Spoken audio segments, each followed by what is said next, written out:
कैसे सारी चीज़ों को देखना है, कौन कौन से स्टेप से उन्हें टॉपिक को समझना है, कैसे उसे टॉपिक बाय टॉपिक प्रैक्टिस करनी है, ये सब कुछ आज मैं अभी बताऊंगा और कैसे हमें उसके साथ आगे बढ़ना है, सब आज आप इस लेक्चर में सीखने वाले हो।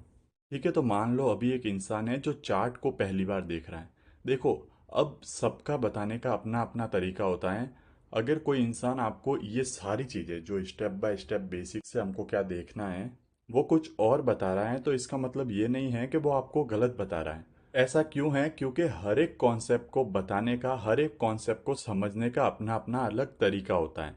तो जो दूसरे बताते हैं ना, वो भी सही है, जो मैं बता रहा हूँ वो भी सही है। बात सिर्फ ये है कि आपको सिर्फ एक को फॉलो करना है।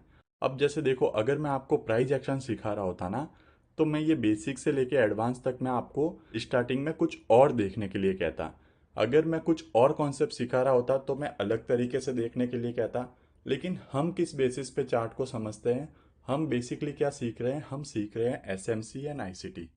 हम सीख रहे हैं एसएमसी एंड आईसीटी। तो इसके हिसाब से हमें पहला स्टेप क्या लेना है, दूसरा क्या लेना है, तीसरा क्या लेना है, मैं इसके हिसाब से आपको समझाते चलूंगा। तो मान लो अभी कोई एक इंसान आया जो चार्ट को पहली बार देख रहा है, ये चार्ट है, वो इसको पहली बार देख रहा है, तो उसे क्या समझ में आएगा? उसे समझ में आएगा कि इसमें दो अलग अलग कलर की कैंडल हैं।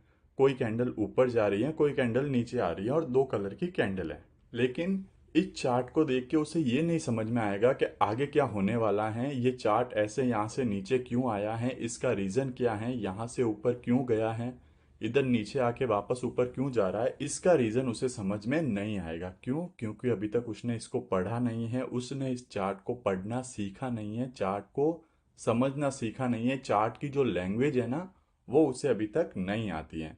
तो मैं बेसिक से एक एक स्टेप बाय स्टेप उसे चार्ट की लैंग्वेज अब पढ़ना सिखाता हूँ।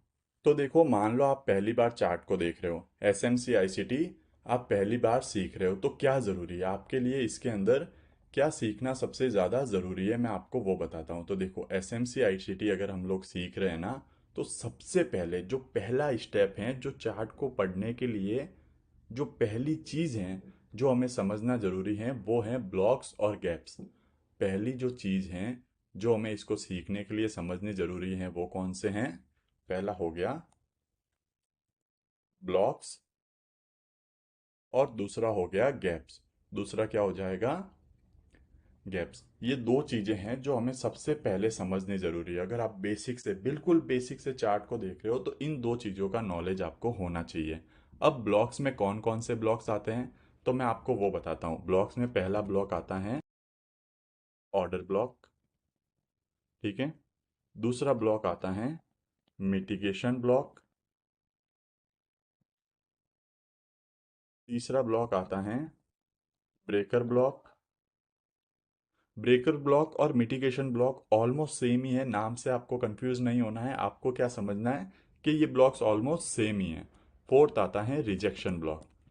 फोर्थ आता है रिजेक्शन ब्लॉक। ये चार तरह के ब्लॉक्स का नॉलेज आपको होना ज़रूरी है अगर आप पहली सीढ़ी चढ़ना चाहते हो तो। और गैप्स में क्या है? गैप्स में आ जाएगा, पहला गैप्स आ जाएगा आपके लिए एफ पी जी। दूसरा आ जाएगा ब्रेक अवे गैप, इसका भी नॉलेज आपको होना ज़रूरी है। तीसरा आ जाएगा आपके लिए वॉल्यूम इम्बैलेंस। और चौथा आ जाएगा आपके लिए गैप इम्बैलेंस। ये चार तरह के गैप्स का नॉलेज आपको होना ज़रूरी है। तो ट्रेडिंग के अंदर अगर आप पहली स्टेप चढ़ना चाहते हो, पहली सीढ़ी चढ़ना चाहते हो, एस एम सी आई सी टी को सीखना चाहते हो, तो सबसे पहले आपको सीखना है ये चार ब्लॉक्स और ये चार गैप्स। ठीक है, एक बार मैं शॉर्ट में आपको बता देता हूँ इन सारे ब्लॉक्स के बारे में और इन सारे गैप्स के बारे में।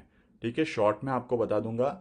ये भी बताऊंगा कि अगर आप डिटेल में सीखना चाहते हो, बहुत ही बारीकी से इनको समझना चाहते हो, तो आप कहाँ पे सीख सकते हो। सबसे पहले मैं शॉर्ट में आपको एफ के बारे में बताता हूँ। सबसे पहला गैप जो हम पढ़ते हैं वो है एफ जिसका फुल फॉर्म होता है फेयर वैल्यू गैप। ठीक है। अब ये जो बनता है ना, एफ जो बनता है वो तीन कैंडल से मिलके बनता है। ठीक है, कितनी कैंडल से मिलके बनता है? तीन कैंडल से मिलके। और इसमें जो अल्टरनेट कैंडल होती हैं, तीन कैंडल के अंदर जो अल्टरनेट कैंडल होती है, मतलब पहली कैंडल और तीसरी कैंडल, वो सबसे ज़्यादा इंपॉर्टेंट होती हैं। तीन कैंडल के अंदर जो पहली कैंडल है और तीसरी कैंडल है वो सबसे ज़्यादा इंपॉर्टेंट होती है। अब मैं आपको एफपीजी बनता कैसा है, दो डायरेक्शन में बनते हैं। जितने भी मैं टॉपिक बताऊंगा ना, जितनी भी ये चीज़ें बता रहा हूँ, सब दो डायरेक्शन में बनते हैं। एक अपसाइड की डायरेक्शन में, मतलब ऊपर की डायरेक्शन में, एक नीचे की डायरेक्शन में। इनके अलावा और कोई डायरेक्शन इनकी नहीं होगी। जैसा ऊपर की डायरेक्शन में होगा उसका जस्ट अपोजिट नीचे की डायरेक्शन में होगा। तो देखो समझ लो, ये क्या है, एक कैंडल है। कैंडल का कलर वगैरह कुछ भी हो सकता है, वो मैटर नहीं करता, पर ये कैंडल है। और ये क्या है, इसकी विक है। ये पहली कैंडल हो गई, समझ लो। ये दूसरी कैंडल हो गई। मोस्ट ऑफ लोगों को पता होगा कि